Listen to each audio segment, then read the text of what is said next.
ថ្ងៃនេះខ្ញុំនឹងមកណែនាំពីទឹកធ្លាក់មួយកន្លែងដែលកំពុងលាក់ខ្លួនពួនសងំនៅកណ្ដាលព្រៃជ្រៅមួយដែលបងប្អូនមួយចំនួនបានទៅដល់និងបងប្អូនមួយចំនួនទៀតមិនពួនបានទៅដល់ហើយទឹកធ្លាក់មួយកន្លែងនេះពិតជាមានសម្រស់ស្រស់ស្អាតពោពេញទៅដោយធម្មជាតិហុំព័ទ្ធជុំវិញដែលមើលទៅពិតជាទាក់ភ្នែកគួរឲ្យចង់ហែលេងឬក៏កំសាន្តផងដែរអ្នកនរគ្នាបងប្អូនចង់ដឹងទឹកធ្លាក់មួយកន្លែងនេះមានឈ្មោះអីអត់ហើយធ្វើដំណើរពីណាទៅណានឹងជួបឧបសគ្គអ្វីខ្លះវីដេអូនេះនឹងដោះស្រាយចម្ងល់បងប្អូនទាំងអស់គ្នាហើយគ្នាយើងក៏អាចទៅលេងកំសាន្តឲ្យច្រើនផងដែរនៅទីនេះ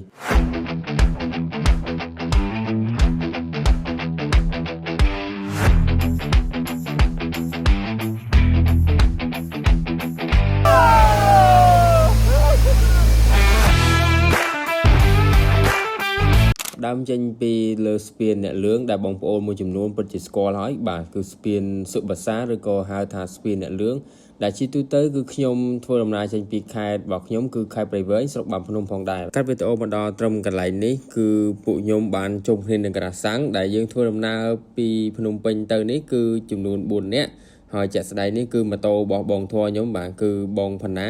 គឺគាត់ដាច់ខ្សែអង្គយ៉ាដែលខ្ញុំបានខ្ចីគាត់ជិះទៅក្នុងការដើរលេងកំសាន្តមួយនេះចូលមកដល់ផ្លូវគ្រូក្រហមនេះគឺបងប្អូនមួយចំនួនដែលធ្លាប់ទៅទឹកធ្លាក់គីឡូ15គឺពិតជាស្គាល់ផ្លូវនេះផងដែរបាទគឺផ្លូវនេះគឺចុះពីលបឿនលឿនដែលបងប្អូនមួយចំនួនធ្វើដំណើរតាមឡានគឺចុះពីលបឿនលឿនគឺត្រង់មកតែម្ដងហើយបងប្អូនមួយចំនួនទៀតដែលធ្វើដំណើរពីភ្នំពេញជិះតាមយីម៉ៅគឺត្រូវបត់ខាងស្ដាំដៃផងដែរមុនទៅដល់ទឹកធ្លាក់និងដល់ផ្ទះអ្នកភូមិដែលគាត់ត្រូវជួនយើងទៅឡើងទឹកធ្លាក់គឺមើលទៅសភាពតាមដងផ្លូវនេះពិតជាស្អាតមែនទែនអ្នកគ្នាយើងណាតែមេឃចិត្តភ្លៀងអញ្ចឹងទៅឃើញអាប់ជុំវិញនេះគឺពិតជាស្អាតហើយត្រជាក់មែនទែនអ្នកគ្នាគឺអែមស្នេហ៍មែនទែនយ៉ាឥឡូវដល់ម៉ោងមិន10:27នេះផ្ទះបងតបោក្រហមចំណាំបងតបោក្រហមនៅក្រៅអាចន្ទ្រីយើងជិះពីផុតស្ពានទី1មកទៅដល់ស្ពានទី2យើងផ្ទះវត្តពោក្រហមនេះហើយចឹងបងប្អូនអាចមកលេងបាននេះគ្នាយើងមិនបងអង្គយូរឲ្យជួបមកទេបងប្អូនដោយសារខ្ញុំបានណាត់បងអ្នកគាត់ជូនទៅទឹកជ្រក់ហ្នឹងគឺបានណាត់គ្នារួចហើយអញ្ចឹងគឺយើងមកដល់ភ្លាមគឺយើងរៀបចំមកវាយអវ៉ាន់ដាក់កតាបដាក់កាបូបផ្សេងគឺយើងរៀបចំនឹងទៅតែម្ដងហើយបងប្អូនដែលមានបំណងចង់មកចាំខ្ញុំដាក់លេខទូរស័ព្ទនៅក្នុងខមមិនហើយក៏ដូចជាបងប្អូនចង់កំងបាយឬក៏កំងម្ហូបផ្សេងដូចជាមាន់ដូចជាត្រីផ្សេងបងប្អូនអាចតាក់ទងទៅលេខទូរស័ព្ទខាងខមមិនបានគឺក៏លេខមាន2ខ្សែតែម្ដងដោយសារតំបន់នេះមិនសូវមានសេវាអញ្ចឹងសូមឲ្យបងប្អូនគឺតាក់ទងមកគាត់គឺត្រូវតែព្យាយាមអត់ធ្មត់បន្តិចព្រោះដោយសារកន្លែងខ្លះ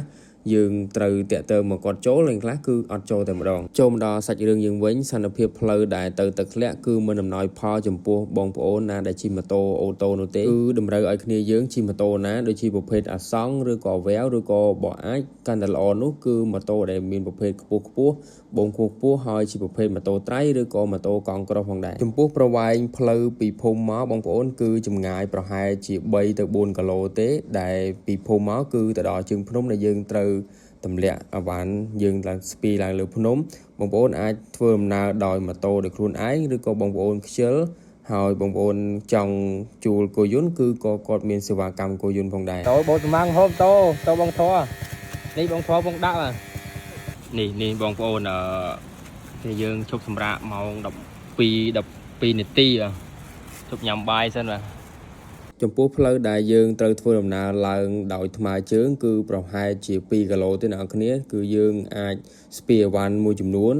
បានហើយបើមួយចំនួនទៀតគឺយើងអាចដាក់ជាមួយនឹងបងអ្នកនៅនឹងដែលគាត់ជូនទៅនឹងបានចំណែកឯស្ថានភាពផ្លូវវិញគឺមិនពិបាកណាស់ទេបងប្អូនគឺគ្រាន់តែយើងដើរមួយចំណោតប្រហែលជា200ម៉ែត្រតែប៉ុណ្ណោះតាមផ្លូវទៅទឹកធ្លាក់នេះពិតជាមានអាស្រ័យស្រ័យមែនទែនគ្នាយើងដោយសារតែមានដើមឈើជាច្រើនដែលហុំព័ទ្ធទៅដោយ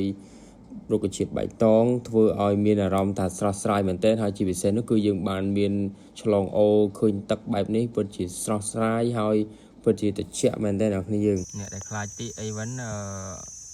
ត្រូវនេះចំណាយពេលប្រមាណជា1ម៉ោងជាងគឺយើងបានទៅដល់ទឹកធ្លាក់នេះគឺជាទឹកធ្លាក់មួយកន្លែងដែលបងប្អូនមួយចំនួនពិតជាចង់ដឹង ហើយពេលចង់ឃើញមែនតើនោះគឺជាទឹកធ្លាក់គីឡូ20បងប្អូនដែលជាទឹកធ្លាក់ដែល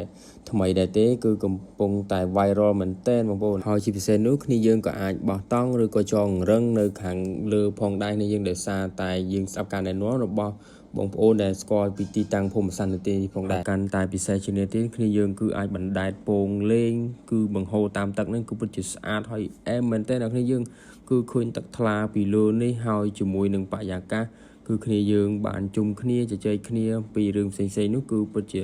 អែមមែនតើនៅក្នុងទីតាំងមួយកន្លែងសម្រាប់បងប្អូនដែលចង់ទៅទស្សនានៅទឹកធ្លាក់ខាងក្រោមបងប្អូនក៏អាចធ្វើដំណើរពីកន្លែងជំរំតង់ឬក៏ជំរំបំរុងនេះគឺយើងត្រូវធ្វើដំណើរដើររយៈពេលប្រមាណជាង7នាទីទៅ10នាទីទេហើយអាងទឹកមួយកន្លែងនេះខ្ញុំគិតថាពិតជាអែមមែនតើគ្នាយើងអញ្ចឹងគ្នាយើងកុំរំលងកន្លែងនេះអីបាទហើយគ្នាយើងក៏អាចដាក់ពុកខ្យល់មកបណ្ដែតលេងបែបនេះពិតជាស្រស់ស្រាយហើយត្រជាក់មែនតើហើយកាន់តែពិសេសនោះគឺយើងបានបណ្ដែតជាមួយអ្នកយល់ចិត្តនិងនិយាយគ្នាលេងបែបនេះពិតជាអែមមែនតើគ្នាយើងសប្បាយបែបនេះបរិយាកាសបែបនេះធម្មជាតិស្រស់ស្អាតបែបនេះបងប្អូនគួរណាតែប្រុងប្រយ័ត្នឲ្យបានខ្ពស់មែនតើជាពិសេសនោះគឺបងប្អូនត្រូវតែសួរពីទីតាំងភូមិសាស្ត្រទីនេះទៅអ្នកស្គាល់ឬអ្នកដែលជួនពួកយើងទៅដើម្បីបញ្ជានៅសកម្មភាពណាដែលបង្កគ្រោះថ្នាក់ដល់អាយុជីវិតរបស់យើងថាតើគួរឬមិនគួរផងដែរហើយវីដេអូនេះក៏ឈានមកដល់ទីបញ្ចប់អរគុណសម្រាប់ការទស្សនាក៏ដូចជាការចុចចែករំលែកហើយបងប្អូននឹងទទួលបានវីដេអូថ្មីៗនៅពេលក្រោយៗទៀត